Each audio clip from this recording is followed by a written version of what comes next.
सर्व दत्त परिवारास साष्टांग प्रणिपात. दत्त माझा मी दत्ताचा.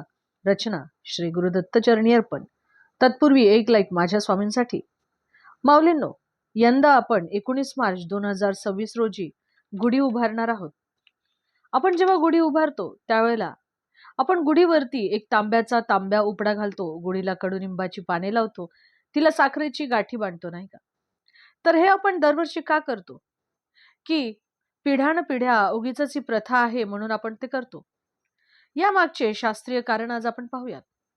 आता आपण गुढीला सर्वप्रथम तांब्या उपडा लावतो. यामागे काय बरं शास्त्रीय कारण आहे? तर हा जो तांब्या आहे हा एनर्जी शोषत असतो आणि तांब्याच्या संपर्कात आलेले जे काही जीवजंतू आहेत त्याचा नाश होत असतो. तसेच आयुर्वेदानुसार तांब्याच्या भांड्यातील पाणी पिणे सुद्धा आपल्या आरोग्यासाठी चांगलेच असते. गुढीवरील हा जो तांब्या असतो हा सूर्याच्या तेजाचे प्रतीक मानले जाते. त्याचप्रमाणे आपण गुढीला कडुनिंबाची पाने सुद्धा लावतो.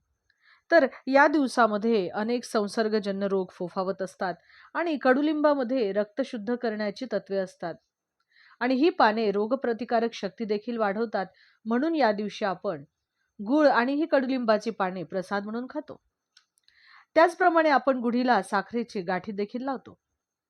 उन्हाळ्यामध्ये या साखरेच्या गाठीचे जर पाणी आपण पिले किंवा ज्या मनुष्याला उष्णतेचा त्रास होत असेल त्यांनी ही गाठी पाण्यामध्ये भिजवून जर हे पाणी पिले तर त्या मनुष्याला जो ऊन लागल्यामुळे त्रास होतो तो कमी होऊन त्या व्यक्तीला आराम नक्कीच मिळतो.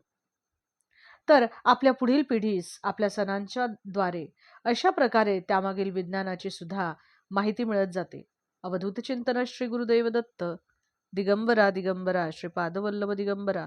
श्री स्वामी समर्थ.